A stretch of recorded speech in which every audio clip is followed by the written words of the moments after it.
अरे गुड्डू, ओ भाई एक बात बता। ये तेरे कान लोहे के क्यों हो जाते हैं लोगों का जात धर्म मजहब पूछते ही।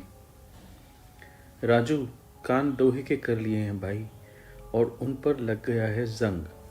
पर आज भी दिल तो मोम का ही है ना। मजबूरी में कान कड़े करने पड़ते ही हैं, वरना ये मुर्दों की चीखें और अपने दिल की बेचैन धड़कनें चैन से जीने ही नहीं देती भाई। और यहाँ पड़ी लाशों के ढेर को देख के तो लगता है लोगों के दिल कब के पत्थर के हो चुके हैं।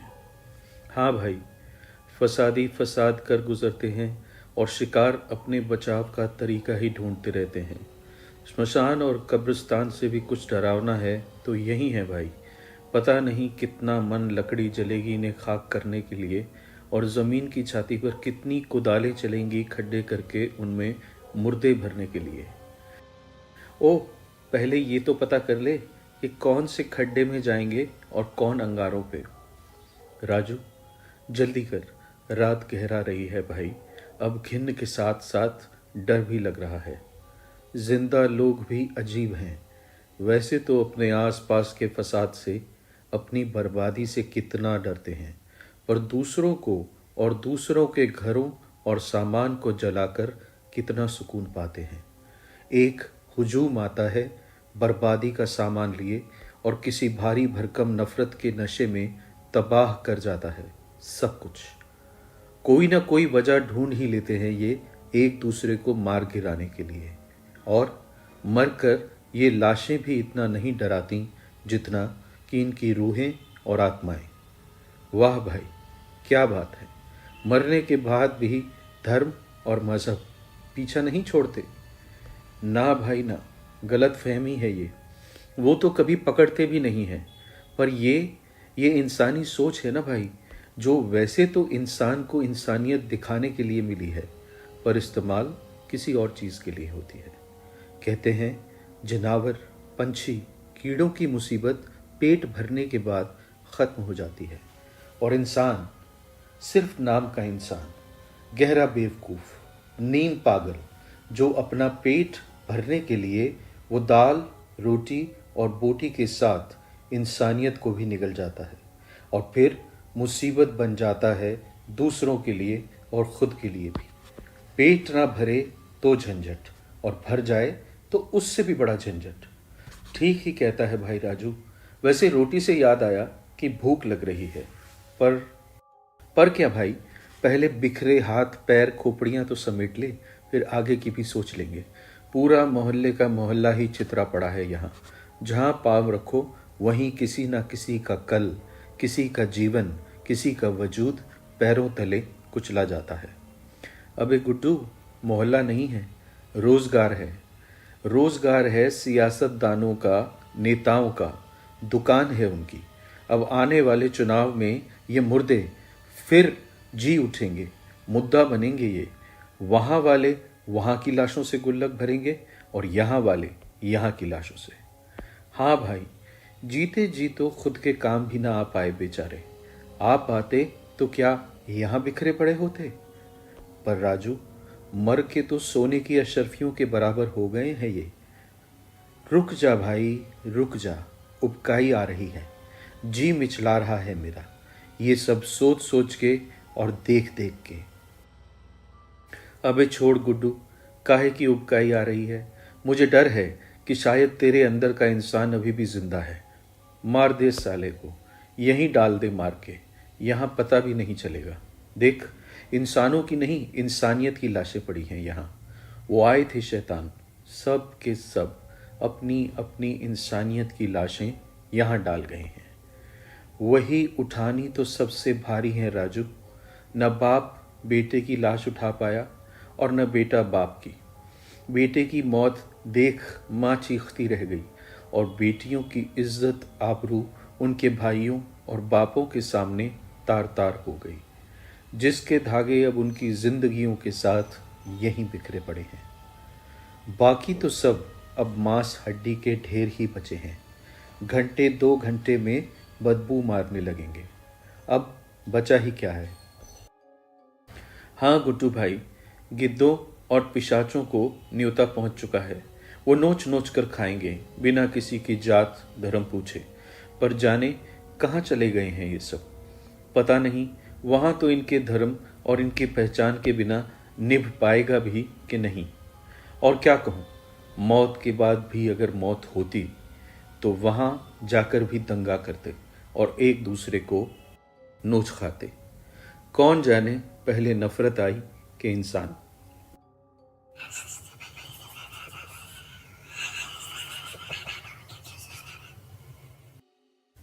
राजू, सुन, कुछ सुना तूने? नहीं रे, इनमें से तो कोई कुछ नहीं बोला। नहीं गुड्डू नहीं, पता नहीं, मैंने सारी खोपड़ियां जमा कर ली हैं पर मुंह तो किसी का हिला नहीं। आपस में फुसफुसाती हूं तो मालूम नहीं। हैं तो ये हमारे जैसों की ही, पर मौत के बाद शायद ही कोई अलग बोली होगी जो हम जीतों को क्या मालूम। अबे नहीं यार, बिल्कुल मेरे कानों के पास कोई फुसफुसाया था। थक गया है तू शायद, कान बजते होंगे तेरे।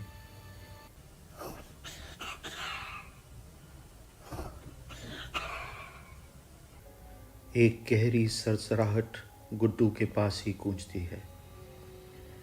नहीं राजू, किसी लड़की की आवाज थी। खून पिएगा क्या पूछ रही थी।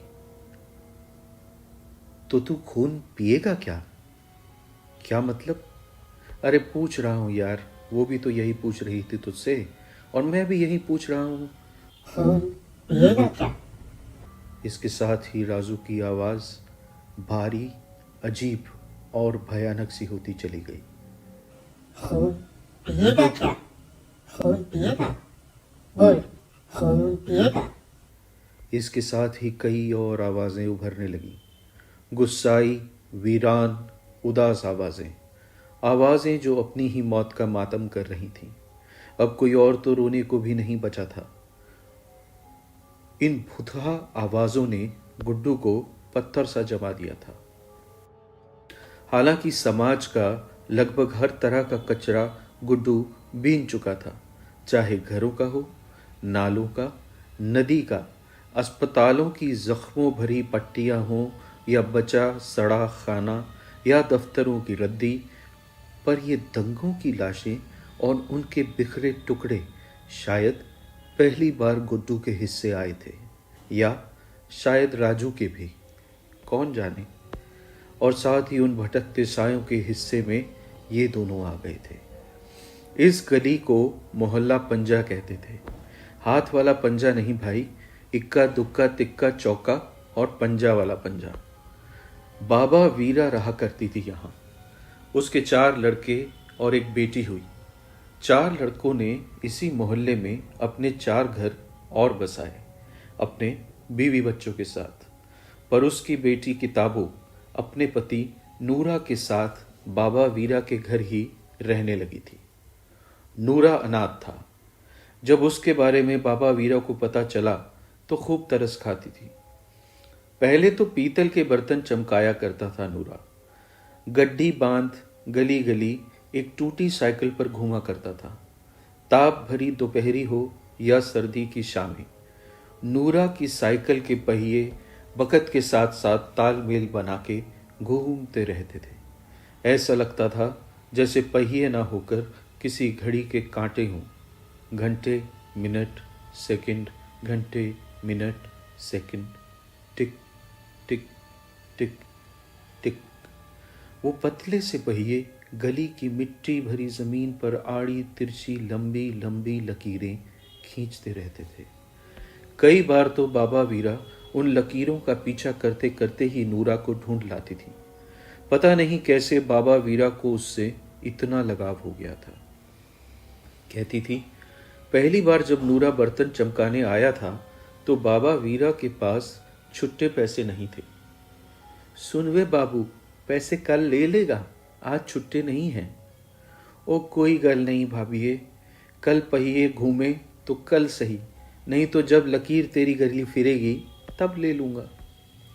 मैं तो ये सारा उधार उस नीली छतरी वाले दे खाते विच डाल देता हूं। वो हिसाब दा बड़ा पक्का है, कदी भी झोल नहीं करता। ओ तेरा की ते मेरा की भाभी, चल चलता हूँ, मेरे पहिए रुक गए ते लोका दी घड़ी बंद हो जानी है। बाबा वीरा ने तभी उसे एक मीठी रोटी दी और छाछ पिलाई, और तब से उसे अपनी औलाद ही मानती थी। नूरा उन पीतल के बर्तनों के साथ साथ शायद उन गलियों के भाग भी चमका जाता था। जैसे ही उसके पैर साइकिल के पैडल पर पड़ते, उसके दिल से निकला कोई मीठा गीत उसकी जुबान पर तैर जाता, जो किसी गीत से ज्यादा ऊपर वाले से बातचीत हुआ करती थी। ओ खोल तिजोरी देखन दे, आखिर है क्या दरवाजों में, नाम तेरे की चाबी लेकर खुलते ताले चुटकी में। ओ खोल तिजोरी देखन दे, आखिर है क्या दरवाजों में, नाम तेरे की चाबी लेकर खुलते ताले चुटकी में। और ऐसे ही जाने कई राग अलापता गली गली फिरता रहता। बाबा वीरा कहती कि ये नूरा इस धरती का बाशिंदा ही नहीं लगता, और सूरज लेकर भी ढूंढूंगी तो नूरे जैसा नूर नहीं मिलने वाला। और किसे पता था कि ऊपर वाले ने यहाँ ही उसकी जिंदगी की साइकिल का दूसरा पहिया संभाल कर रखा है। किताबों के भाभी भाभियां एक से एक रिश्ते लाए उसके लिए, पर उसकी माँ बाबा वीरा तो जैसे पत्थर के सिल पर नूरे को अपना दामाद बनाने का फैसला गोद चुकी थी। बखत के पहिए घूमते गए और इस गली में 5 भरे पूरे घर बस गए। धीरे धीरे बाबा वीरा के बच्चों के भी बच्चे हुए, और परिवारों के बढ़ने के साथ साथ घर भी और बढ़ते चले गए। बाबा वीरा भी एक दिन ऊपर वाले की तिजोरी में समा गई। कहते हैं ऊपर वाला भी लालची है और ऐसे हीरों की ताक में रहता है। यहां से ऐसे अनगढ़ हीरे चुन चुन कर अपनी तिजोरी में संभाल कर रख लेता है। ऐसे ही एक सीधी सादी थी बाबा वीरा, पूरा अनगढ़ हीरा, और उसके 5 बच्चों के नाम से आबाद हुआ ये मोहल्ला पंजा। फिर धीरे धीरे कुछ घर किराए पर चढ़े, और उसके बाद घर बनते बनते अब बाहर के लोग भी यहाँ आकर रहने लगे। बाबा वीरा, उसके बेटे बहुओं, किताबों और नूरा की तस्वीरें भी दीवारों पर लटककर पीली पड़ चुकी थी, या अब तो शायद कहीं दबी मिट्टी ही हो गई होंगी। और कल के प्यार से चुपड़ी रोटियों पर गुड़ रख के खाने और खिलाने वालों की खाक इन मुर्दों को शायद तसल्ली देने की कोशिश कर रही होगी। नूरा और बाबा वीरा क्या सोचते होंगे, ऊपर वाले से क्या पूछते होंगे। इस लहू सनी सुर्ख लाल मिट्टी में बाबा वीरा और नूरा के पोतों पड़पोतों का लहू भी होगा। क्या गुजरती होगी उनके दिल पर। मोहल्ला पंजा अब मौत के पंजे में बंद था, सिसकियों की बेड़ियों और बदकिस्मती की सलाखों में कैद।